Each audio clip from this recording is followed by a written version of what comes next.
नमस्कार दोस्तों, आप सभी का स्टडी फॉर यूपीएससी पीसीएसएम में स्वागत है। आज के इस वीडियो में हम लोग एईडीओ के लिए जो प्रैक्टिस कर रहे थे उसी को कंटिन्यू करेंगे। एईडीओ का एग्ज़ाम जो है अपने जो पहले से ही तय समय है, जनवरी महीने में ही आपका एग्ज़ाम होगा, तो कृपया करके सही से तैयारी करें। आज 15 नवंबर हो गया है, आपके पास मुश्किल से 2 महीना है, शायद जनवरी में 15 तारीख के आसपास में हो जाना चाहिए एग्ज़ाम। तो इसलिए सही से इसकी तैयारी करिएगा। अगर आप पीटी के रिज़ल्ट का इंतज़ार कर रहे हैं तो 71 बीपीएससी पीटी का रिज़ल्ट जो है नेक्स्ट वीक तक में संभावित है, मंगलवार बुधवार तक में शायद आएगा। वो भी शायद ही है, पता नहीं क्यों इस बार इतना देर किया गया है। एईडीओ के लिए अगर आपको डेली क्विज ज्वाइन करना हो तो आप ज्वाइन कर सकते हैं, जिसमें मैथ्स और इत्यादि भी आपको मिल जाता है, रीजनिंग वगैरह भी। तो आप ज़रूर ही जुड़ें अगर आपको वाकई सही से प्रैक्टिस करना हो तो। जीएस के लिए आपको कहीं भी नहीं जाना पड़ेगा। पर वीक 600 करीब में एमसीक्यू हम लोग प्रैक्टिस करते हैं, तो उससे आपका जीएस कंप्लीट हो जाएगा। देखिए, आज हम लोग 30 नंबर सवाल से शुरू करेंगे। पिछले वीडियो मैंने उससे पहले के सारे सवाल करवाए हैं। इसका प्लेलिस्ट होगा एईडीओ के एमसीक्यू प्रैक्टिस का ना, प्लेलिस्ट मैंने बना दिया है, वहाँ से जा कर के आप कर सकते हैं। 29 नंबर सवाल देखिए क्या है कि बक्सर के युद्ध का सबसे महत्वपूर्ण परिणाम क्या हुआ है। बक्सर के युद्ध कब होता है? तो 1764 में ये युद्ध होता है। 3 युद्ध हुए जिसने भारत के पूरे मॉडर्न हिस्ट्री को ही चेंज कर दिया। एक है 1757, ये कौन सा है? तो पलासी। 1761 ये पानीपत का अंतिम युद्ध जो है, पानीपत का, वो यही है जिसमें मराठा हार जाते हैं। और 1764 के बक्सर युद्ध में भारत के जितने भी उस समय के बड़े साम्राज्य थे, मुग़ल था, अवध था या बंगाल था, वो तीनों ही हार जाते हैं वहाँ पर। इसके बाद से भारत में एक ही बड़ी शक्ति बचती है, वो है कौन सी? तो वह है अंग्रेज़ों की शक्ति। तो माना जाता है कि बक्सर के युद्ध जो था यह निर्णायक है। तो क्यों है निर्णायक, ये पूछा जाता है कई बार, तो ये इसी कारण से रहा है। पूछा जा रहा है इसका सबसे महत्वपूर्ण परिणाम क्या हुआ? तो बंगाल, बिहार और उड़ीसा की दीवानी अधिकार का ब्रिटिश अधिग्रहण कर लिया गया। दीवानी अधिकार भी अब किनको मिल गया? तो ब्रिटिशर्स को मिल गया। तो ये सबसे बड़ा परिवर्तन माना जाता है। बक्सर युद्ध का सबसे बड़ा आउटकम यही है। नेक्स्ट सवाल पर हम लोग चलेंगे। एक चीज़ और है कि इस युद्ध के बाद संधि कौन सी होती है? तो इलाहाबाद की संधि होती है, ये भी याद रखिएगा, इलाहाबाद की संधि होती है। बंगाल में दोहरी शासन प्रणाली किसके द्वारा स्थापित की गई, जिसको द्वैध शासन कहा जाता है? लियोनिन कार्टिस, हाँ, उसके द्वैध शासन का जनक माना जाता है। द्वैध शासन का मतलब होता है 2 प्रकार के अलग अलग लोगों द्वारा शासन, सामान्य भाषा में समझा रहा हूँ, या 2 प्रकार के अलग अलग शासन तंत्र के द्वारा शासन द्वैध शासन कहलाता है। तो देखिए यहाँ पर पूछा जा रहा है, तो रॉबर्ट क्लाइव है, सी इसका आंसर हो जाएगा।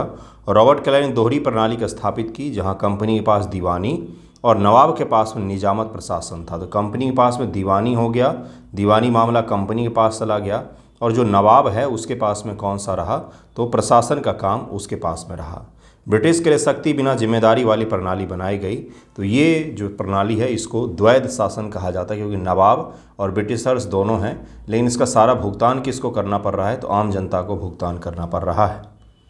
प्रथम आंग्ल मैसूर युद्ध 1767 से 69 हैदर अली की जीत के साथ समाप्त हुआ, क्योंकि क्या हुआ था इसमें? तो हैदर अली ने मद्रास की सफलतापूर्वक घेराबंदी की और ब्रिटिशर्स को अपनी शर्तों पर संधि करने के लिए, हस्ताक्षर करने के लिए मजबूर किया था। इसलिए प्रथम आंग्ल मैसूर जो युद्ध है ये ब्रिटिशर्स के लिए काफ़ी शर्मनाक मानी जाती है, क्योंकि उसमें उनको हैदर अली ने विवश कर दिया था कि आप हमारी शर्तों पर समझौता करोगे। तो इसको ज़रूर याद रखिएगा, इसका आंसर बी हो जाएगा। और मद्रास की संधि पर हस्ताक्षर किया गया था। इसके बाद ब्रिटिशर्स उसके अनुकूल शर्तों पर ही, हैदर अली के शर्तों पर ही मद्रास की संधि साइन करनी पड़ी थी। तो प्रथम आंग्ल मैसूर, मद्रास की संधि याद रखिएगा।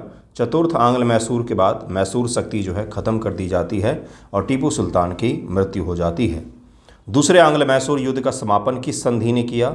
दूसरे आंग्ल मैसूर युद्ध के बारे में पूछा जा रहा है, 1780 से 1784।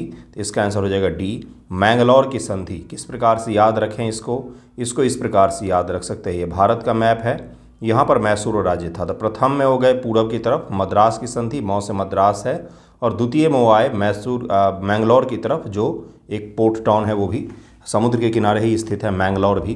तो मैंगलोर की संधि साइन होती है, इन दोनों को याद रखिएगा, इसका आंसर डी हो जाएगा।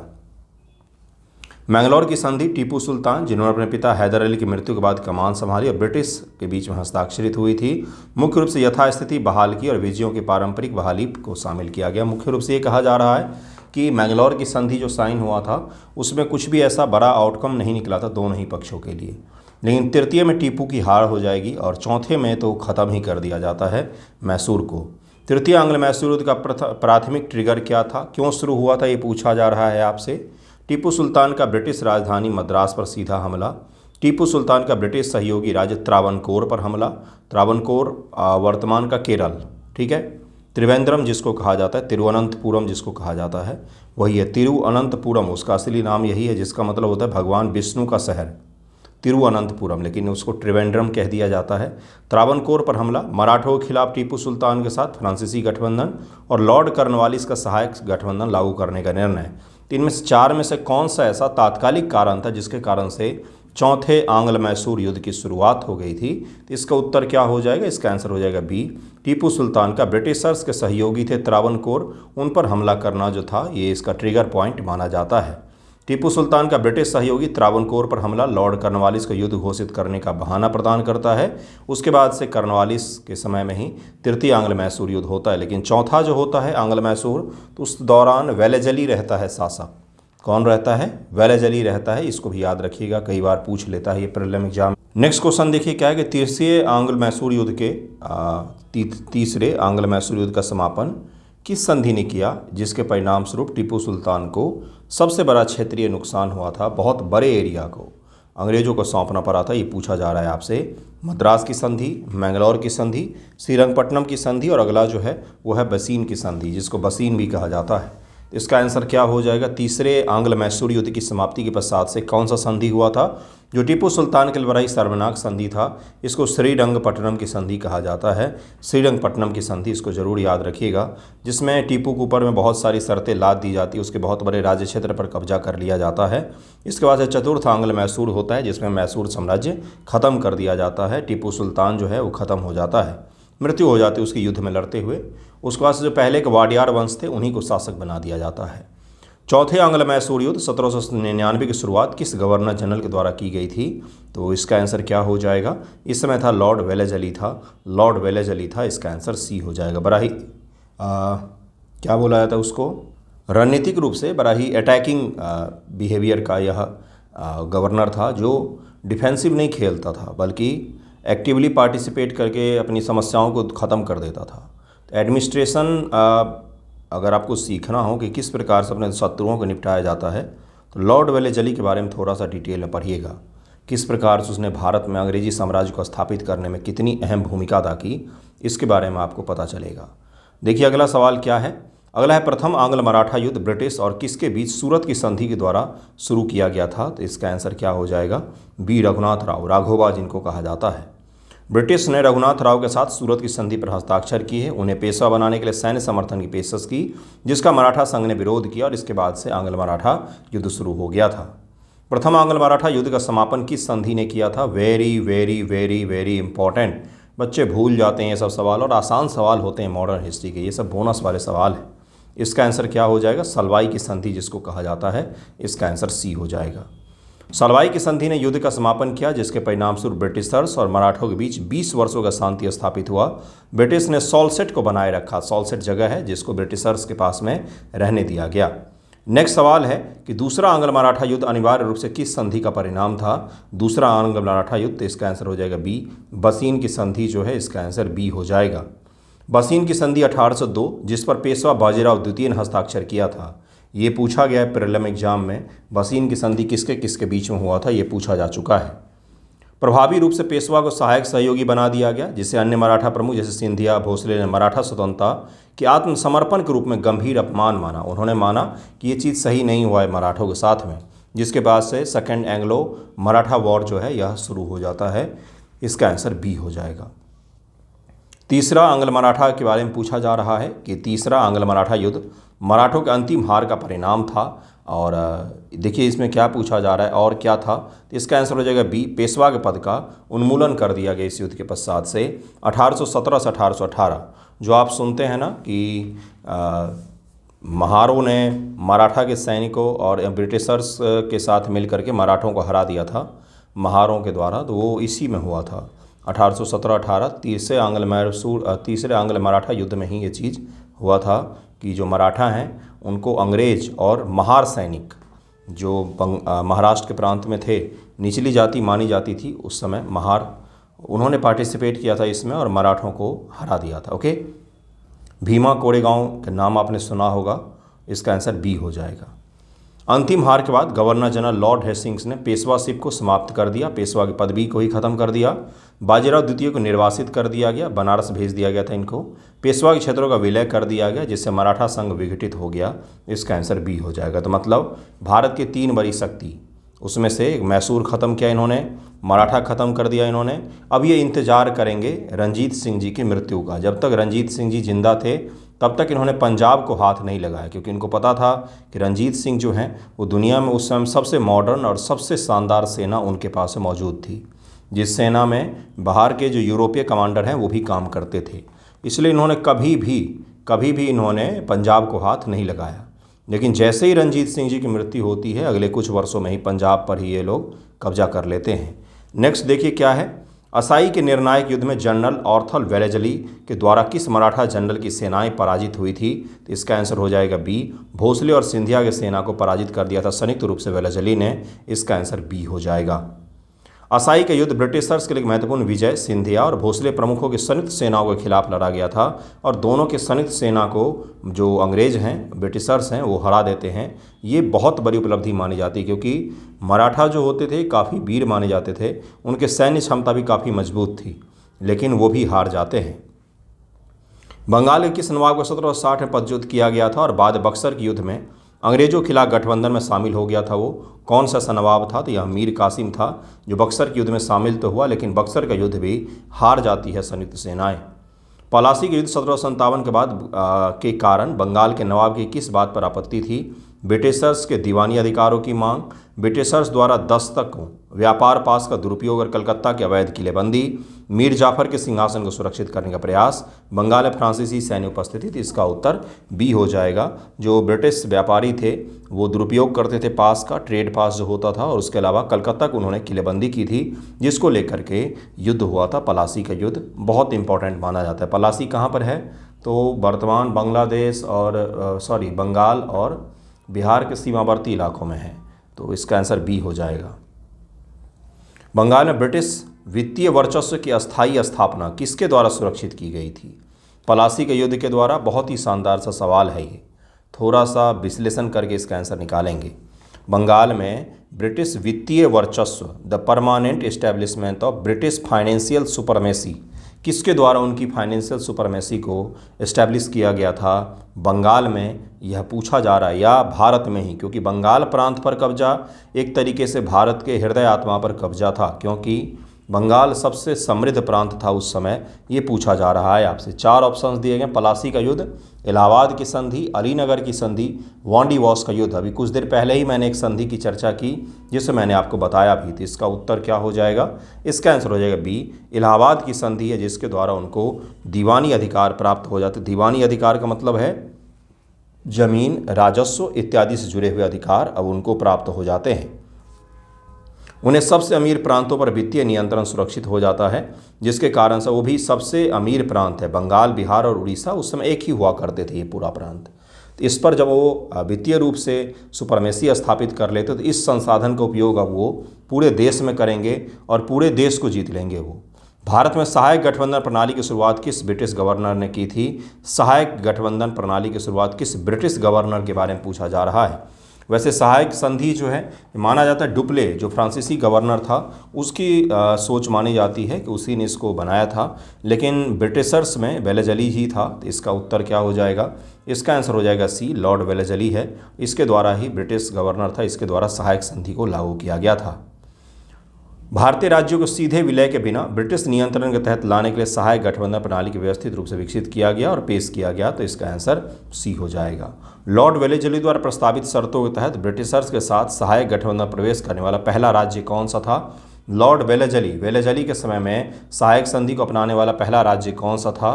तो इसका आंसर हो जाएगा बी, हैदराबाद था। इसका आंसर बी हो जाएगा। 1798 में लॉर्ड वेलेजली द्वारा प्रस्तावित सहायक गठबंधन प्रणाली को पूरी तरह से इसने स्वीकार कर लिया था।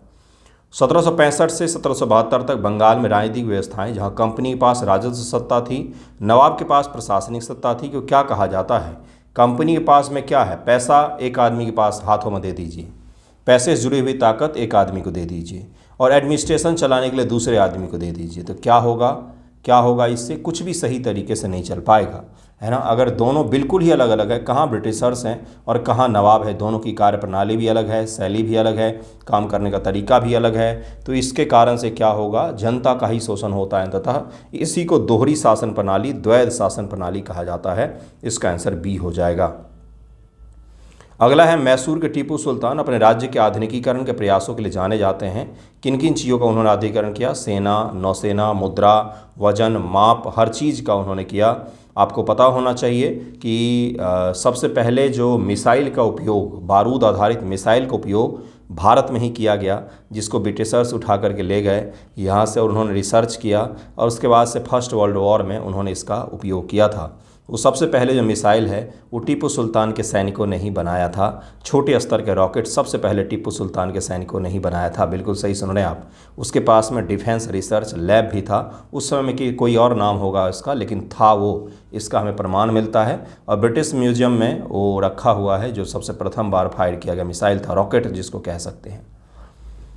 अगला देखिए सवाल क्या है, बेसीन की संधि, बसीन भी कहा जाता है, पेशवा बाजीराव द्वितीय ने किस मराठा प्रमुख के से हारने के बाद हस्ताक्षर किया था।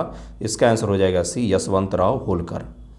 अगला सवाल है कि सलवाई की संधि में मराठों द्वारा प्राप्त एक प्रमुख राजनयिक उद्देश्य निम्नलिखित में से कौन सा था। कौन सा उनके द्वारा प्रमुख राजनीतिक उद्देश्य था जिसको उन्होंने प्राप्त किया था। ब्रिटिश को रघुनाथ राव का कारण के छोड़ने के लिए मजबूर करना, मतलब रघुनाथ राव को जो मदद कर रहे थे ब्रिटिशर्स, फूट डालो राज करो की नीति आप जानते हैं क्या। एक ही परिवार के लोग, सबसे ज़्यादा मराठों में ही ये चीज़ देखा जाता है, एक ही परिवार के लोग अलग अलग यहाँ पर बात कर रहे हैं शासन सत्ता के लिए। तो ब्रिटिशर्स रघुनाथ राव को बैक कर रहे थे, तो इससे जो बाजीराव द्वितीय था, माधव राव द्वितीय जिसको कहा जाता है, माधव राव द्वितीय पेशवा, उनकी स्थिति कमज़ोर हो रही थी। तो सलवाई की संधि में यही चीज़ हुआ कि भाई आप रघुनाथ राव को सपोर्ट नहीं करेंगे, जिससे क्या हुआ कि जो माधव राव था पेशवा, उनकी स्थिति सुरक्षित हो गई थी। पेशवा माधव राव द्वितीय की स्थिति सुरक्षित हो गई थी, इसको जरूर याद रखिएगा। पलासी युद्ध 1757 के बारे में निम्न से कौन सा कथन सही है। तो पलासी युद्ध के बारे में कौन सा कथन सही हो सकता है, पढ़िएगा इन चारों स्टेटमेंट को और इसका आंसर निकालने का प्रयास कीजिएगा। इसका आंसर हो जाएगा बी, युद्ध ने बंगाल के नवाबों की आर्थिक कमजोरी की पुष्टि कर दी और ये भी बता दिया कि आर्थिक ही नहीं बल्कि सैन्य दृष्टिकोण से भी ये बहुत कमज़ोर हैं। इनकी सेनाएं जो हैं वो डिसिप्लिन में नहीं हैं, इनके यहाँ पर गद्दारी बहुत ज़्यादा है, आसानी से खरीद फरोख्त हम कर सकते हैं और साथ में ये भी प्रूव हो गया कि इनकी सेना अनुशासित और मॉडर्न ज़माने के हिसाब से नहीं है। तो इसका आंसर बी हो जाएगा, बी इसका आंसर हो जाएगा। दूसरा अंग्ल मैसूर युद्ध में हैदर अली की हार और मृत्यु हुई। इस अवधि के दौरान मद्रास से युद्ध का निर्देश करने वाला ब्रिटिश गवर्नर जनरल कौन था। तो मद्रास से कौन युद्ध को निर्देशित कर रहा था, तो वॉरेन हेस्टिंग्स था। इसका आंसर सी हो जाएगा। इसमें सारे बड़े अंग्रेज शामिल हैं। गवर्नर जो आंग्ल मैसूर हुआ, शुरू होता है हेस्टिंग्स से, फिर कर्नवालिस आएगा, कर्नवालिस के बाद फिर वेलेजली आएगा। वेलेजली के समय में मैसूर राज्य जो है वो ख़त्म हो जाता है, हैदर अली का जो वंश है वो ख़त्म हो जाता है और वहाँ पर वाडियार वंश की शासन सत्ता स्थापित होती है। इसका आंसर सी हो जाएगा। अगला सवाल है, किस यूरोपीय व्यापारी कंपनी ने 1498 में कालीकट में अपनी पहली फैक्ट्री स्थापित की थी। किसने कालीकट में पहली फैक्ट्री 1498 में लिखा। बहुत आसान सवाल हुआ ये तो। डच है, पुर्तगाली है, इंग्लिश ईस्ट इंडिया है, फ्रांसीसी है, तो सभी को पता होगा। इसका आंसर क्या हो जाएगा, इसका आंसर हो जाएगा पुर्तगालियों ने सबसे पहली बार स्थापित किया था, 20 का आंसर हो जाएगा। दूसरे कर्नाटक युद्ध में अपनी बढ़त बनाए रखने फ्रांसीसियों की विफलता फ्रांसीसी सरकार के लिए एक प्रमुख कारण थी। तो पूछा जा रहा है इसके पश्चात से गवर्नर डुप्ले को वापस बुला लिया गया, जो कि डुप्ले शानदार काम कर रहा था भारत में, लेकिन उसको वापस यहाँ से बुला लिया जाता है। जब भारत में फ्रेंच शक्ति के विस्तार के बारे में आप पढ़ते हैं तो वहाँ पर यह भी आपको पढ़ना होता है, जो फ्रेंच हैं वो हार गए और अंग्रेज़ जो हैं पूरे भारत में शासन सत्ता स्थापित करने में सफल हुए। उसमें एक कारण ये भी माना जाता है कि डुप्ले को उन्होंने समय से पूर्व बुला लिया और उसको भारत में सही से काम भी नहीं करने दिया। अगर डुप्ले भारत में सही से काम करता और फ्रांसीसी जो गवर्नमेंट थी वो अगर उन्हें सपोर्ट करती तो अंग्रेज़ी साम्राज्य से ज़्यादा बड़ा फ्रांसीसी साम्राज्य भारत में स्थापित हो सकता था, लेकिन ऐसा नहीं हुआ। अब डुप्ले वापस जाएगा, उसके बाद फ्रांसीसी शक्ति छीन ही हो जाती है, एक तरीके से ख़त्म ही हो जाती है। ओके, नेक्स्ट सवाल है कि 1818 में पेशवाशिप और मराठा संघ के अंतिम उन्मूलन के लिए कौन सा ब्रिटिश गवर्नर जिम्मेदार था, यानी कि तृतीय जो आंग्ल मराठा युद्ध होता है तो उसकी समाप्ति के दौरान कौन भारत का गवर्नर जनरल था। तो इसका सही हो जाएगा लॉर्ड हेस्टिंग्स था। ठगी के उन्मूलन के लिए भी जाना जाता है, इनके समय में ठगी का भी बड़े स्तर पर उन्मूलन हुआ था। मराठा संघ के पतन को मराठा प्रमुखों द्वारा पेशवा को किस पर हस्ताक्षर करने से रोकने विफलता से चिन्हित किया गया था। इसका आंसर हो जाएगा बी, बसीन की संधि से। इसका आंसर बी हो जाएगा। बसीन की संधि जिसने पेशवा को सहायक गठबंधन स्वीकार करने के लिए मजबूर किया था, को अन्य मराठा प्रमुख ने उनकी स्वतंत्रता के आत्मसमर्पण के रूप में देखा था, जिससे दूसरा आंग्ल मराठा युद्ध शुरू हो गया था। ये तो मैंने आपको पहले भी बताया। इसका आंसर बी हो जाएगा। मैसूर का शेर टीपू सुल्तान को कहा जाता है। ब्रिटिशर्स ने उन्हें अंततः किस युद्ध के दौरान हराया और उसके बाद उनको मार दिया गया। इसका आंसर हो जाएगा डी, चौथे आंग्ल मैसूर युद्ध के दौरान वो मारे गए थे। युद्ध में लड़ते लड़ते ही मरे थे, कोई स्पेशली मारा नहीं गया था, बल्कि युद्ध के दौरान ही मरे थे। इसका आंसर डी हो जाएगा। अगला सवाल देखिए क्या है। अगला है, निम्न से किस यूरोपीय शक्ति ने 17वीं शताब्दी में बारूद के लिए उपयोग होने वाले सॉल्ट पीटर के व्यापार पर एकाधिकार सुरक्षित किया हुआ था। तो ये थे कौन? तो ये डच थे, जो सॉल्ट पीटर के व्यापार करने के लिए उन्होंने एकाधिकार स्थापित किया हुआ, तो मोनोपोली बनाई हुई थी अपनी। और इसका उपयोग कहाँ पर होता है? तो इसका उपयोग बारूद में होता है। इसका आंसर सी हो जाएगा। अगला सवाल है, भारत पुर्तगाली सैन्य प्रशासनिक मुख्यालय को अंततः कोचीन से कहाँ पर स्थानांतरित कर दिया गया था? तो इसको गोवा स्थानांतरित कर दिया था। और आज़ादी के बाद भी गोवा जो है पुर्तगालियों के ही कब्जे में था। डॉक्टर लोहिया का नाम आप जानते होंगे। डॉक्टर लोहिया का बहुत बड़ा योगदान माना जाता है गोवा को स्वतंत्रता दिलाने में और भारत में शामिल करने में। इसका आंसर सी हो जाएगा। अल्फांसो डी अल्बुकर्क ने 1510 में गोवा पर विजय प्राप्त की। यह पुर्तगालियों का भारत में अस्थायी प्रशासनिक और सैन्य मुख्यालय बन गया। इसका आंसर सी हो जाएगा। गोवा में पुर्तगालियों ने यूसीसी को भी लागू किया था, यूनिफॉर्म सिविल कोड को। भारत का सबसे पहला राज्य वही था जहाँ पर यूसीसी लागू हुआ, तो दूसरा उत्तराखंड है, तो इसको भी याद रख सकते हैं। बंगाल के किस मुगल वायसराय ने यूरोपीय व्यापारिक कंपनियों के बढ़ते खतरे को पहचाना और उनकी गतिविधियों को प्रतिबंधित करने का प्रयास करने वाला पहला व्यक्ति था? बंगाल का कौन सा? तो इसका आंसर हो जाएगा बी, अलीवर्दी खान था। ये वायसराय नहीं सभी शब्द होगा, बंगाल का शासक कह सकते हैं, वायसराय गलत लिखा हुआ है। तो इसका आंसर क्या हो जाएगा? अलीवर्दी खां। अलीवर्दी खां ने 1740 से 1756 तक का कार्यकाल है, यूरोपीय कंपनियों को बढ़ते खतरे के रूप में पहचाना था। उन्हें मधुमक्खियों से तुलना की थी कि अगर इनको नहीं हटाए तो ये भनभनाट के हमें काट डालेंगे। इसका आंसर क्या हो जाएगा? बी हो जाएगा इसका आंसर। अगला है कि मराठा संघ का राजस्व प्रशासन मुख्य रूप से 2 करों पर आधारित था, चौथ और सरदेशमुखी। सरदेशमुखी का मतलब क्या होता है? तो मराठा संप्रभु द्वारा वंशानुगत अधिकार के रूप में दावा किए जाने वाला अतिरिक्त 10वां हिस्सा जो होता है उसी को कहा जाता है सरदेशमुखी। इसका आंसर बी हो जाएगा। इसका आंसर बी हो जाएगा। सरदेशमुखी और चौथ के बारे में सवाल पूछा जा चुका है, इसलिए इसको भी याद रखिएगा। अगला सवाल देखिए क्या है। अगला है कि दक्कन के 6 प्रांतों से मराठों को चौथ और सरदेशमुखी एकत्र करने का अधिकार औपचारिक रूप से किस मुगल सम्राट ने प्रदान किया था? कौन सा ऐसा मुगल सम्राट था ये? तो ये था फर्रुखसियर। इसका आंसर सी हो जाएगा। फर्रुखसियर ने यह अधिकार प्रदान किया था। इसका आंसर सी हो जाएगा। ओके, अगला सवाल है और आज का आखिरी सवाल यही होगा। इसमें 65 ही सवाल हैं, लेकिन एक सवाल रिपीट हुआ है। 1799 में टीपू सुल्तान की मृत्यु के बाद ब्रिटिशर्स ने वाडियार वंश को मैसूर के सिंहासन पर किसकी शर्तों के तहत बहाल किया था? तो दरअसल वाडियार वंश को जो उन्होंने शासन सत्ता सौंपी तो उससे पहले सहायक गठबंधन उनसे कर लिया था, जिसके बाद ही उनको शासन सत्ता सौंपी गई थी। तो आप पिछला वीडियो भी देखिएगा और ये वीडियो देखेंगे। जितने ये बड़े वॉर हुए, आंग्ल मैसूर हो इत्यादि इत्यादि, वो सब मैंने करवा दिया इन 2 वीडियो में। नेक्स्ट वीडियो में हम लोग आगे के चैप्टर को करेंगे। पढ़िए अब, क्योंकि अब तो 2 महीना ही है एग्ज़ाम का। बिहार इलेक्शन हो गया है तो आपका एग्ज़ाम भी सही समय पर ही होगा, क्योंकि शासन सत्ता में कुछ ही परिवर्तन नहीं हुआ है, सरकारें वही हैं, तो इसलिए ढंग से पढ़ेंगे तो सही रहेगा। Okay, thank you so much आप सभी का।